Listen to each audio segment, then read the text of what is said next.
सबसे पहली आयत कहती है कि पढ़ो अपने रब के नाम से, और मोहम्मद सल्लल्लाहु अलैहि वसल्लम ने कहा था कि इल्म हासिल करो। इल्म हासिल करने के लिए अगर तुम्हें चीन भी जाना पड़े तो जाओ। इन दो बातों से मालूम होता है कि इस्लाम में एजुकेशन या इल्म पर किस हद तक जोर दिया गया है। खुद कुरान में लगभग 1000 से ज्यादा ऐसी आयतें हैं जो साइंस से रिलेटेड हैं। कुरान को ही आधार बनाकर मुसलमानों ने हर क्षेत्र में इल्म हासिल किया और वे बड़े बड़े वैज्ञानिक बनते चले गए।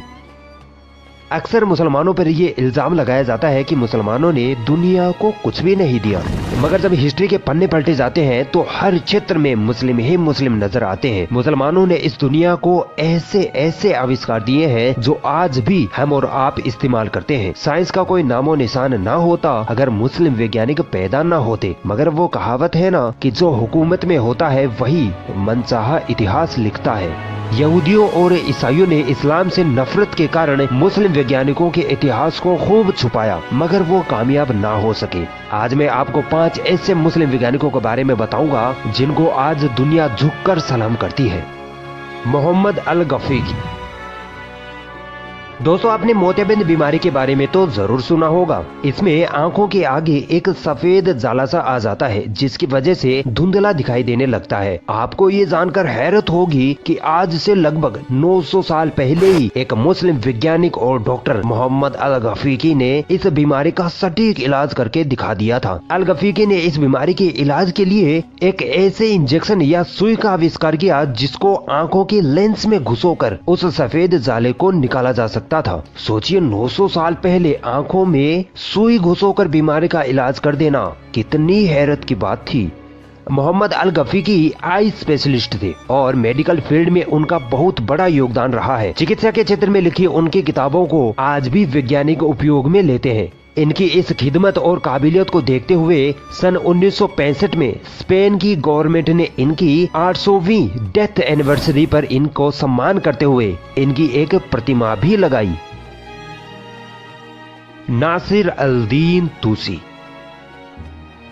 दोस्तों, आपने 10th क्लास में गणित में ट्रिग्नोमेट्री यानी त्रिकोणमिति के बारे में तो जरूर पढ़ा होगा, जिसमें त्रिभुज के बारे में अध्ययन किया जाता है। अगर मुस्लिम वैज्ञानिक अल-तूसी न होते तो आज की गणित अधूरी होती। अल-तूसी को ट्रिग्नोमेट्री का जनक कहा जाता है। ये एक पर्शियन पॉलीमेथ यानी अलग अलग विषयों के जानकार थे, फिलोसोफर थे, फिजिशियन थे, साइंटिस्ट थे और थियोलॉजियन थे यानी धर्मशास्त्री थे। 13वीं शताब्दी में तूसी ने विज्ञान क्षेत्र में 150 से अधिक आविष्कार किए, जिसमें से सबसे ज्यादा मशहूर आविष्कार तूसी कपल का आविष्कार था। तूसी कपल एक ऐसा आविष्कार था जिसकी सहायता से अंतरिक्ष के ग्रहों की घूमने की गति, उनकी दिशा तथा दूरी का पता लगाना संभव था। सोचो, अगर ये मुस्लिम वैज्ञानिक न होते तो आज अंतरिक्ष के ग्रहों का अध्ययन करना कितना मुश्किल हो जाता। और दोस्तों, क्या आपको पता है चांद के एक प्लॉट यानी एक क्षेत्र का नाम इन्हीं वैज्ञानिक के नाम पर रखा गया है। इस क्षेत्र का नाम है 10269 तूसी।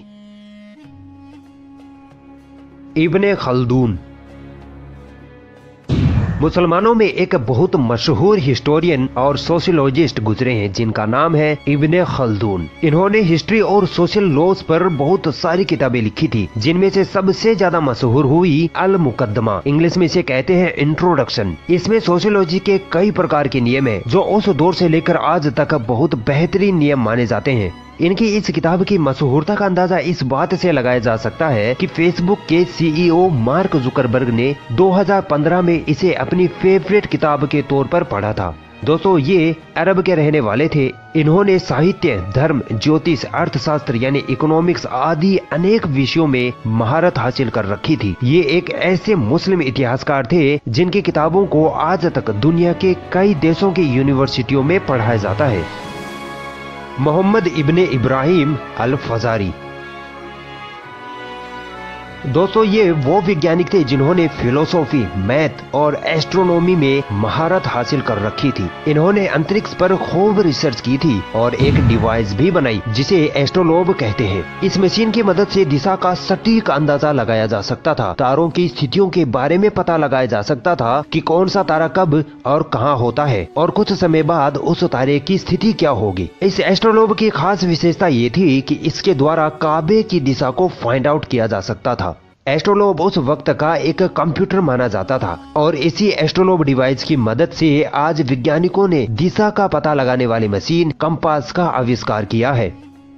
दोस्तों, आज से लगभग 1000 साल पहले ही इन्होंने घड़ी का आविष्कार कर दिखाया था। बस वो घड़ी आज की घड़ियों से काफी बड़ी हुआ करती थी। इसे एलिफेंट क्लॉक कहा जाता था। इसके द्वारा रात के समय का पता लगाया जा सकता था कि रात का कितना समय गुजर चुका है और कितना अभी बाकी है। दिन का समय तो सूरज को देखकर पता लगाया जा सकता है कि अभी कितनी दोपहर बाकी है, कितनी देर बाद शाम हो जाएगी। मगर रात का क्या पता लगाया जाए? 11 बजे है या 1 बजे है, क्या फर्क पता लगेगा? मगर 1000 साल पहले ही इस मुस्लिम वैज्ञानिक ने ये डिवाइस बनाकर इस कारनामे को अंजाम दे दिया था। जाबिर बिन हय्यान। अगर किसी सभ्यता या किसी इंसान की उपलब्धियों को गुमनाम करना होता है तो उसका नाम बदल दिया जाता है। ऐसा ही मुस्लिम साइंटिस्ट जाबिर बिन हय्यान के साथ हुआ। अंग्रेजों ने जाबिर बिन हय्यान का नाम बदलकर गेबर कर दिया, जिसकी वजह से सदियों तक ये बात ओझल रही कि गेबर यानी जाबिर बिन हय्यान एक मुस्लिम साइंटिस्ट थे। जाबिर इब्ने हय्यान कोई मामूली साइंटिस्ट न थे। इनको chemistry, astronomy, astrology, medicine and pharmacy, philosophy, physics वगैरह का जबरदस्त इल्म था।